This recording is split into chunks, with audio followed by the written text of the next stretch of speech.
I know for a lot of my solo trips, I say you can travel solo, but you won't be alone.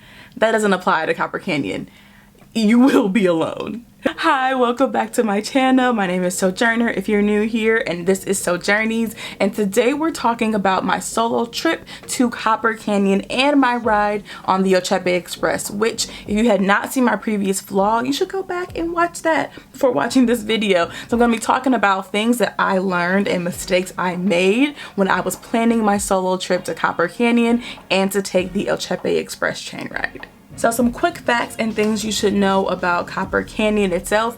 First, it is 4 times the size of the Grand Canyon in the US and is a series of 6 canyons. The Chepe Express is relatively new. I believe it was started in 2017 or 2018. They have the Chepe regional train, but as well as the Chepe Express, and the Chepe Express is more for tourists and the Chepe regional is more for locals. The Chepe Express itself has different classes of tickets. So they have regular tourist class, you have business class, or you have what I booked, which was first class because it included a meal on the train. I got to go to the outside terrace on the back that had the open window concept, and it was a really nice experience. And both the Chepe Express and Copper Canyon really show you a more rustic version of Mexico. I feel like as an outsider, all the pictures of Mexico that I grew up seeing or that I see now more as a traveler are more about the beaches or the big cities like Mexico City, which I love both of those as well. But being in northern Mexico gave me a different view of how northern Mexico or Mexico in general can look like, and really showed me the diversity of the land that is there. But do know that Copper Canyon is home to the longest zip line in Mexico. And once you get to Copper Canyon, you do have the opportunity to go and take the zip line if you want to. However, there's also a cable car option if you're not down to take the 8,000 or over 8,000 foot long zip line. So if you're thinking about doing this and visiting Copper Canyon or taking the train, one thing you need to know is that Spanish, I believe, is necessary in this region of Mexico. Now granted, if you are someone who speaks English, we do have the privilege of being able to travel to many countries without knowing the local language because English is everywhere. And so I know a lot of people do rely on that. However, I do not recommend relying solely on hoping that other people speak English really anywhere, but especially in this part of Mexico. I found that my Spanish came in handy. I'm fluent in Spanish. I've been learning it since I was 10. I'm 29 now. Granted, there are also indigenous languages in Mexico. However, those aren't as widely spoken in places that you might be going as a tourist, but Spanish is. I recommend that you know some words and phrases or have some data to use Google Translate, or even get one of those Pocket Talk devices if you own it, because it will come in handy as you are traveling throughout this region. Chihuahua is not as widely known for their tourism. I know a lot of people hear about the gang and cartel activity that happens in northern Mexico. I didn't experience any of that, but because of that stigma, obviously a lot of English speaking tourists tend to not come to this area, but you will see a lot of Mexican nationals, which I'll get to, and I loved on this trip. And Spanish is also important because there are parts of the train ride when they're narrating what's going on around you that they're only going to speak it in Spanish. Second thing you should know about visiting Copper Canyon is that you will probably need a guide. I did not know this when I was planning my trip, and so I figured I can just come and see what's going on, but it's not one of those trips where you can kind of plan it willy-nilly. You need to understand what you want to do, how you're going to get there, how you're going to get around. Thankfully, I stayed in Hotel Divisadero. There was a guide there who was able to take you to the adventure part, which is what I did. Copper Canyon in Spanish means Barrancas del Cobre, so you will see that sign as you're walking into the adventure park. And there is a bit of hiking involved. It's not super intense, but it is a little walk before then you take the bus to get to the adventure park, where you can go zip lining or do any of the outdoor activities that they have at the park. Got all the way to the end, and then I just stopped, but it's fine. We're just hanging out in the caves. No biggie. He's coming to get me. Okay, so I did it, and let me tell you, the first half, I don't think I caught it on video because I was struggling to breathe, but it definitely, I turned on the zip rider and I got scared as shit. I was so terrified, but then I also got stuck, which I think also happened in Costa Rica because of my height and weight, but it was fun. And I'll put how much it costs to get in the park somewhere here in the video, but it wasn't overly expensive to go, so I definitely think it's something you should do. It's one of the few things you can do in the canyon, so absolutely take advantage of it. If you are a solo traveler who wants a more active solo trip, this also may not be the trip for you. I booked this trip really to take the train ride and also go ziplining, but I also wanted to relax. I was really burnt out when I took this trip back in March, so I kind of knew this was going to be a very relaxing trip for me. So if you're someone who wants activities every single day, I highly recommend you look into actually doing a Copper Canyon tour.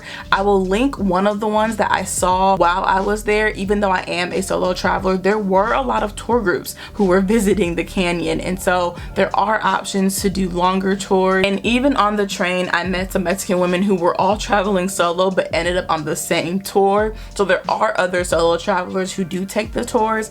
I just did not, I guess, get the memo.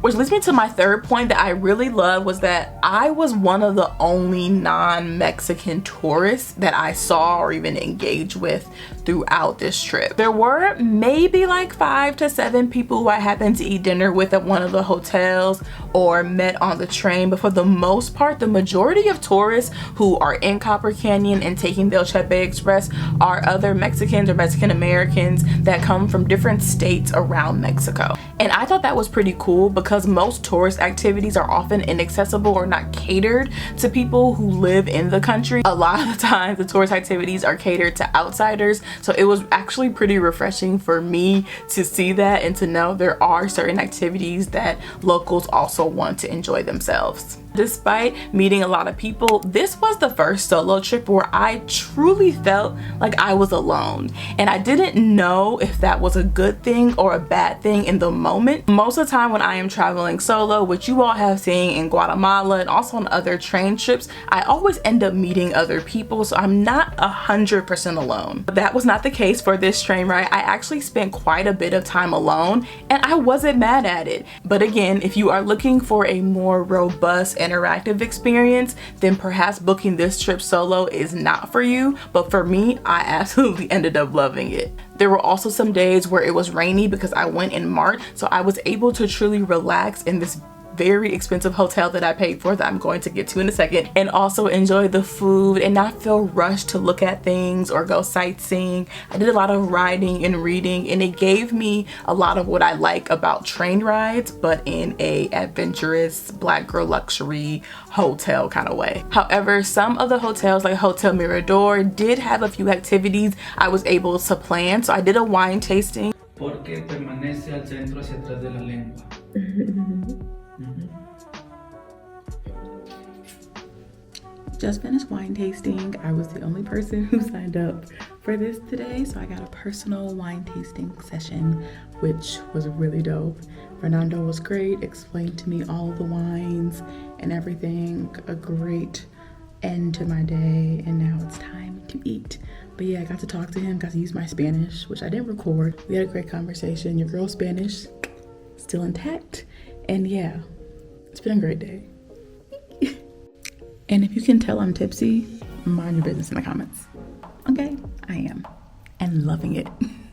Through Hotel Mirador, I was able to take a hike. So people do live in the canyon, in particular the Raramuri people. So they are an indigenous group in Mexico, and they actually led one of the hikes that I took, and they also go past their caves and kind of teach you a bit about their culture, their people, their history. So it gave you a nice mix of luxury and adventure and train rides and also relaxation as a solo traveler. Which leads me to the fifth thing you should know about visiting Copper Canyon, is that you can live out your black girl luxury vibes while you're here. So I didn't know it when I was booking this trip, but there is a whole chain of hotels that are pretty well known in this area because they are some of the most gorgeous hotels I have ever seen. I stayed at Hotel Mirador, which had the most sickening view of the canyon. You could eat outside on their terrace. The view from dinner was absolutely beautiful. I just enjoyed sitting there. I think I read at least a book or two just sitting on their terrace during my solo trip. Hotel Mirador is part of the Balderrama collection, so they do have other hotels in some of the other train stops. So if you decide you don't want to be in Divisadero for as long as I was, you can definitely go to some of their other hotels. You get your meals included, or you can add them on. The wines were great, the food was good. You don't really have too many options to pick what you want off the menu, but for example, I don't eat a lot of beef or pork, so I was able to ask for chicken alternatives to some of the dishes. But there was a breakfast buffet. I really enjoyed the relaxation that I got staying at Hotel Mirador. If you want another option that is a bit cheaper, I do recommend staying at Hotel Divisadero. So Divisadero is where you are going to get off on the train. So you might start in Creel and go straight to Divisadero, or you might start in Los Mochis and end in Divisadero, but that is where you are going to get off. And when you get off the train, there's like a little market, and Hotel Divisadero is literally right there. It has another incredible view of the canyon. You really can't go wrong if you find a hotel on the edge of the canyon, because they do have the most gorgeous views. And also there you can add on your meals. They offer breakfast, lunch, and dinner because there aren't too many places where you could also go eat. So if you do want to go find some food, there is only really one or two options. One of the options is going to the market by the train stop in Divisadero, or you can also eat when you're in Copper Canyon Adventure Park, because there are people who sell some street food. So those are the two other options, but I recommend getting the hotel meals because there really isn't much else that you can do or eat while you're over there. And all of that relates to tip number 6, which is this is logistically one of the more harder things I've had to plan as a solo traveler. I first had to align my vacation schedule with the train schedule, because the train only runs on certain days from different parts of the route. So you have to be sure that whatever day you plan on going, you make sure that you can be there for when the train is going to leave. I had to fly in from Milwaukee to Chihuahua, catch a bus from Chihuahua to Creel. I also stayed overnight in Chihuahua for one day, and then stayed in Creel one night, and then took the train. So initially I had to add an extra 2 or 3 days onto my trip just to get to the train itself, and then I could book the rest of my trip. So it does take a bit more logistical gymnastics, but obviously I did it, so it's not impossible. If you're wondering when is the best time to book, I went in March and got a pretty decent price. I feel like February and March aren't their super touristy days. They recommended you come in May or later in order to get the best views and best weather, because it did rain quite a bit. But I really enjoyed going in March. I feel like I got a good feel for the area without having a whole bunch of tour groups in my hotels. And the last tip that I have is really for my Black solo female travelers. This is a great trip if you want to really get out your comfort zone. I know for a lot of us, we don't like to stand out as much, even though it's kind of inevitable being a Black woman who travels solo with colorful hair. But if you are not 100% comfortable and people may be asking you questions, I would recommend not doing this on the front end of your solo travel experience or journey, because you will stick out. It's going to be a natural thing. There are not many solo travelers in general, let alone Black solo travelers, and so people will ask you questions. No one was rude or disrespectful. They were all just genuinely curious about what the heck I was doing in Chihuahua, Mexico, because some of them themselves said they were nervous about taking the trip in a group, let alone people like me who were solo, and 2, because it's not something that they see a lot of outsiders outside of Mexico or those who may have connections to Mexico know about. I had my green hair, I had on a green jacket, some crazy printed leggings. Like, I wasn't trying to blend in, and it's going to be really hard for you to blend in if you're not 100% comfortable standing out as a Black solo female traveler yet. So I think this is a trip for you to work up to and maybe do it later on in your solo travel journey. If you want to know more about planning this trip, I will link my blog post about planning a trip on El Chepe and what you need to know about booking a trip to Copper Canyon. There's a lot of logistical tips in there that I wasn't able to cover in this video, so I highly recommend checking out those blog posts and letting me know what you think or any other questions you may have about this trip. And I definitely think it's worth it. You just have to know what kind of adventure you want and plan as far ahead as you can so that you can have that amazing solo travel experience in Copper Canyon and taking the El Chepe Express. That's all for this video. Thank you so much for watching. As always, leave any comments or questions in the comments below, and I will see you all at my next video. Bye everyone. Stay curious.